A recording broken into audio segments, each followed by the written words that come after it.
Welcome back to the GSMC Sports Podcast. Just wrapped up giving my top five people that have the most to gain from a Super Bowl win. Sticking with some NFL, the NFL honors will be presented tonight. So I'm going to be giving my opinions on each award as well as my predictions. I don't think they all fully line up, but award show takes place tonight at 9 o'clock, so should be interesting. I think that a lot of these probably aren't all too debatable, but I think that there's still going to be controversy at least around a couple of them. There's one in particular that I think is very contentious. So we will start off with the MVP award. The finalists are Josh Allen, Lamar Jackson, Christian McCaffrey, Dak Prescott, and Brock Purdy. I think that we all pretty much have known for about a month now that it is Lamar Jackson.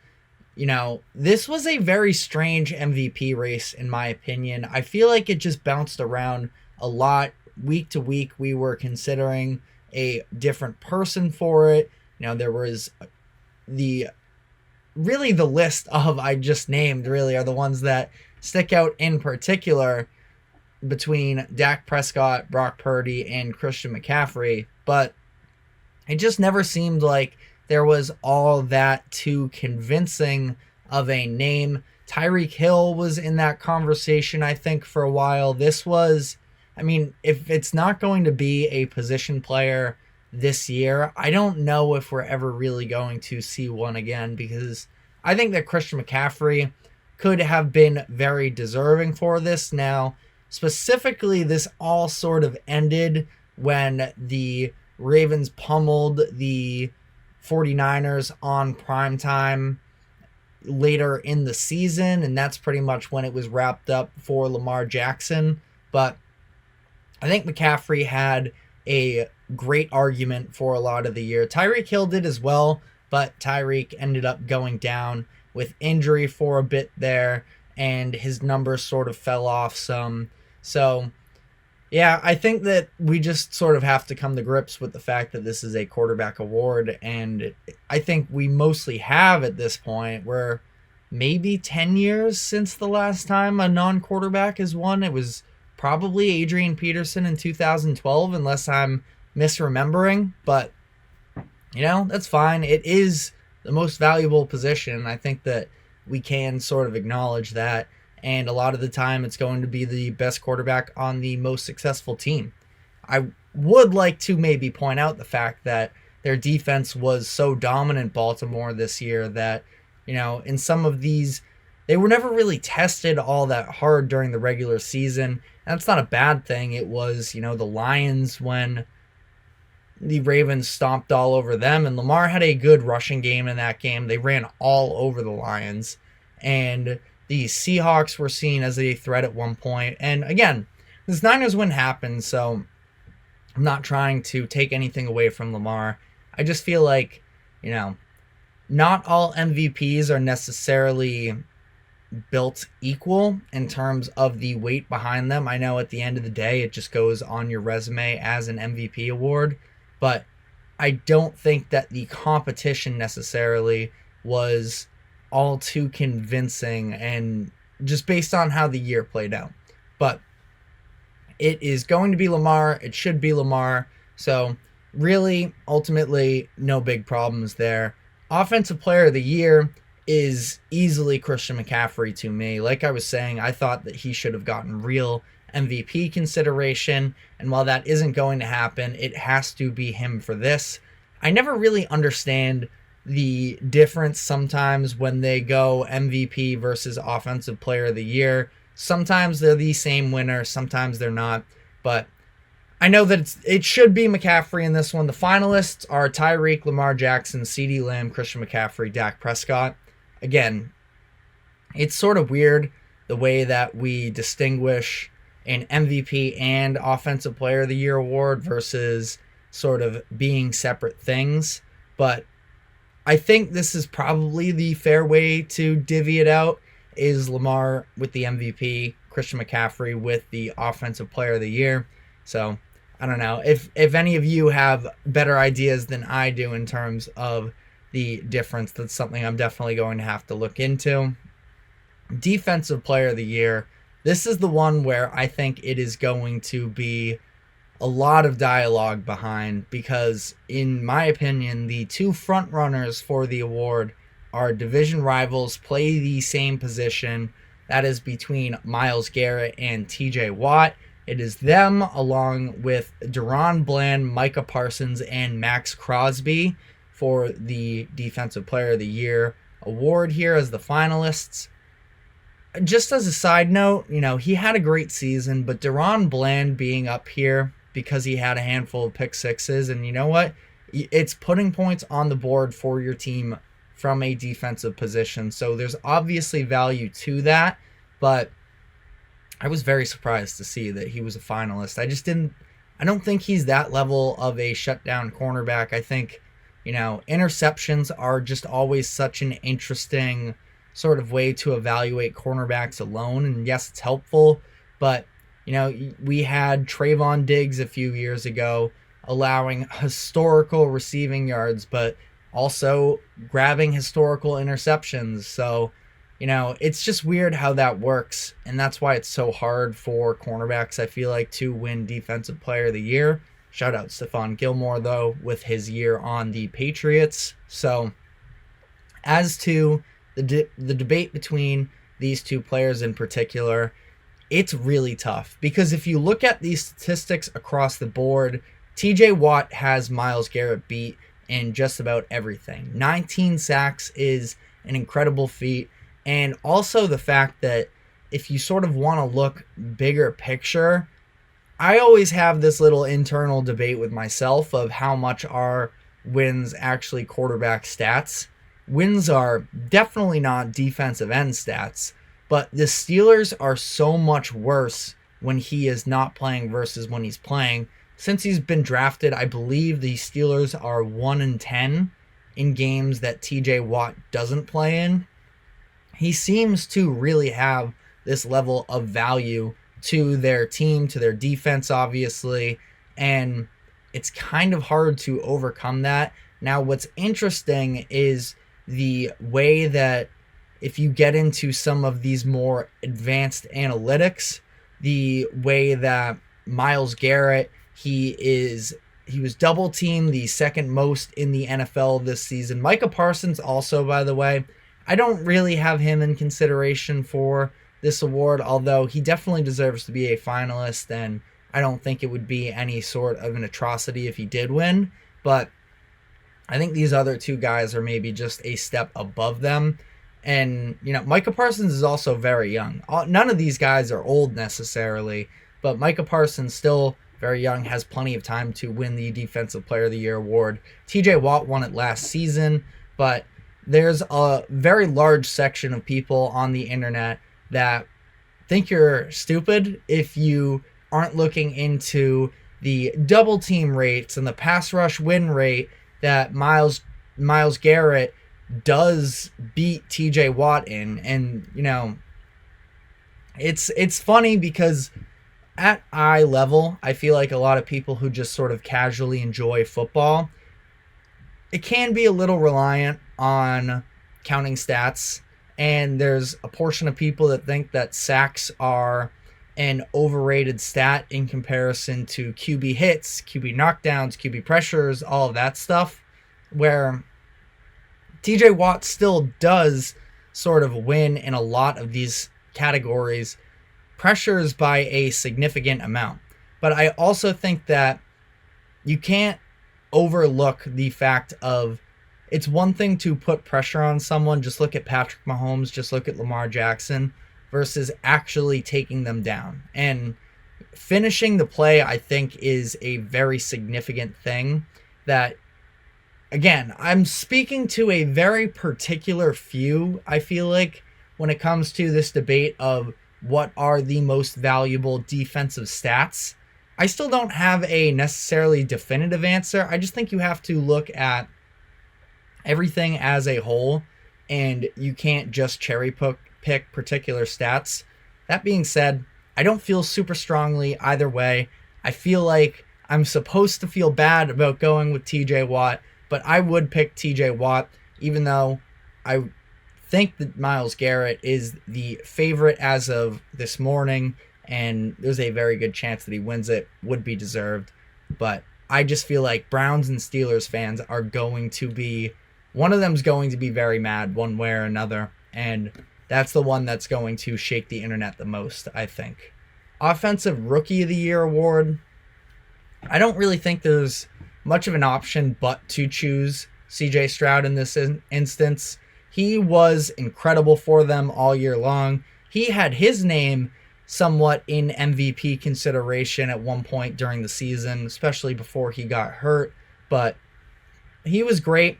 An example of somebody who not just came in and played the position, but he elevated everybody around him. He took Nico Collins to another level. He took Devin Singletary to another level. I know that offensive line was also good too, and Singletary was moving to a system that trusts him a little bit more as a go-to back, but Tank Dell was great as well. CJ Stroud, because of just the big picture thing here, he has to be in it. Now, Puka Nacua deserves, obviously, a ton of credit, breaks the rookie receptions record, and he really helped, especially during the time that Cooper Kupp was dealing with his injuries. He helped carry that Rams offense. And, I love hearing some of the behind-the-scenes stories about how there's always been this sort of breakfast club, it's called, between Sean McVay, Matthew Stafford, and Cooper Kupp.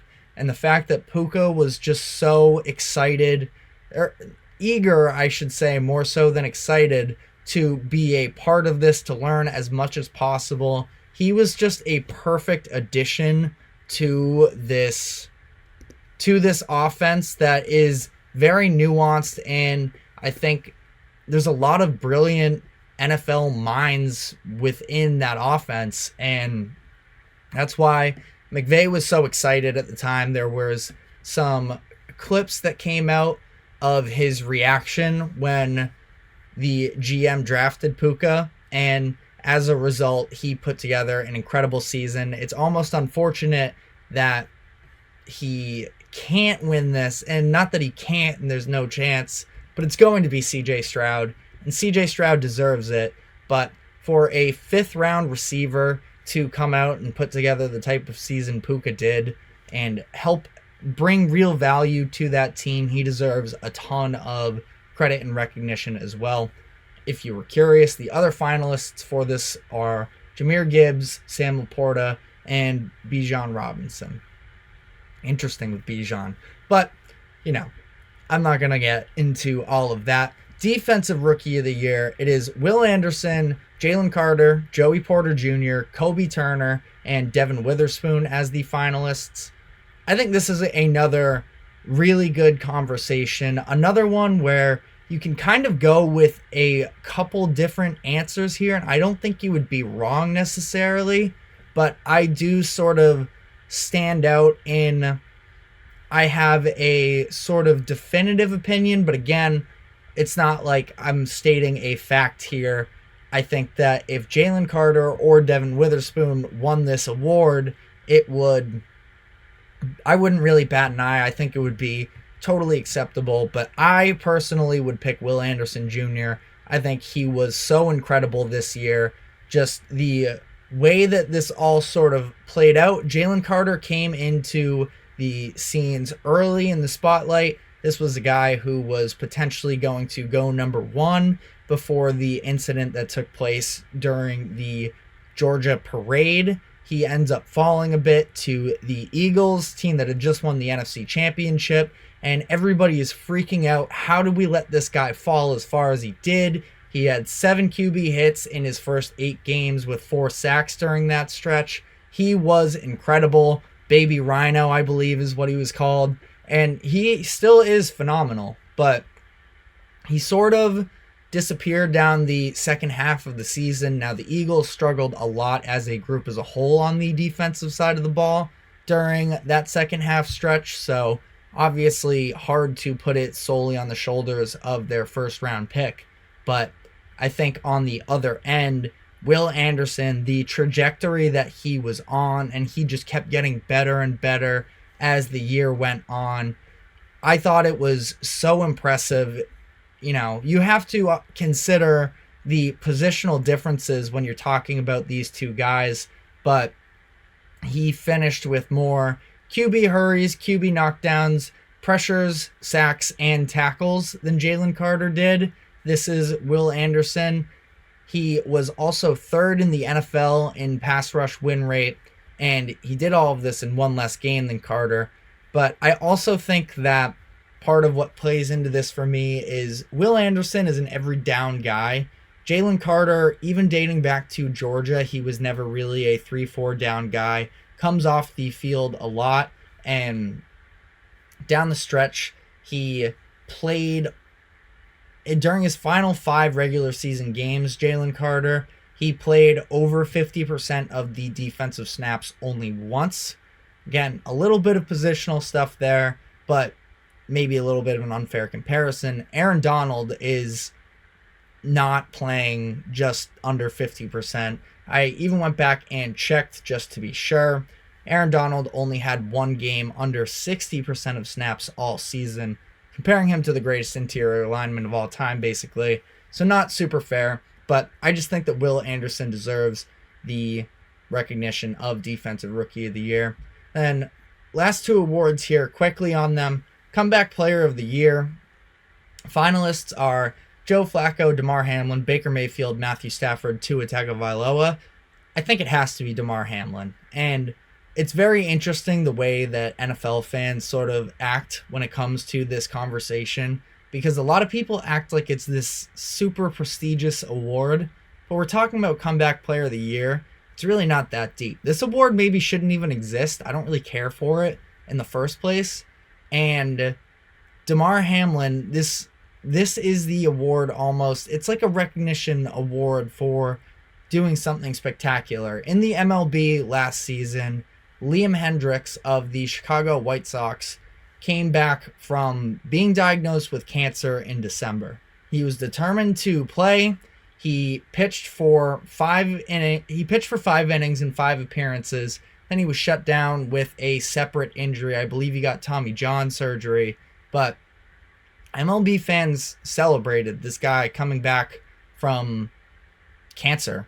And now we have NFL fans who are appalled at the idea of this guy who only played in 5 games couldn't win the Comeback Player of the Year award. I mean, that's just sort of insane to me.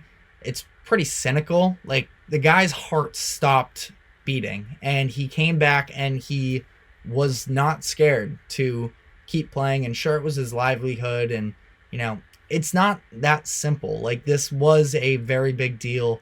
Everyone's going to remember the moment Damar Hamlin on primetime television literally stopped living. And he came back from that and played, and sure, he wasn't the best player ever, but we're going to be remembering that moment far more than we're going to be remembering, any particular moment from Baker or Joe Flacco. Joe Flacco endorsed Damar Hamlin for this award as well. I don't think it should be this big of a controversy, but I know there are a lot of people who like to just get riled up to get riled up. So this should be Damar Hamlin. Final thoughts here, because we are running out of time on this segment. I have Kevin Stefanski as the Coach of the Year. D'Amico Ryans is also incredibly deserving himself, but I think that just with the injuries at quarterback, also losing Nick Chubb, one of the best running backs in the NFL early in the year, and dealing with everything they were dealing with at that quarterback position to stay strong. And I know he's not in charge of the defense necessarily from a play calling standpoint or anything like that, but he kept this team afloat. I thought that he did a really good job down the second half of the season, scheming, putting together a scheme that Joe Flacco could excel in, getting David Njoku more involved, and they ended up on a pretty hot streak for what could have been a miserable season for them. Other finalists, in case you were curious, Dan Campbell, John Harbaugh, Kyle Shanahan, but I think this should be Kevin Stefanski because he overcame the most adversity, in my opinion. So we are going to be taking another break. When we come back on the other side, we are going to get into the NBA trade deadline craze that is currently going on as we speak. So stick with us.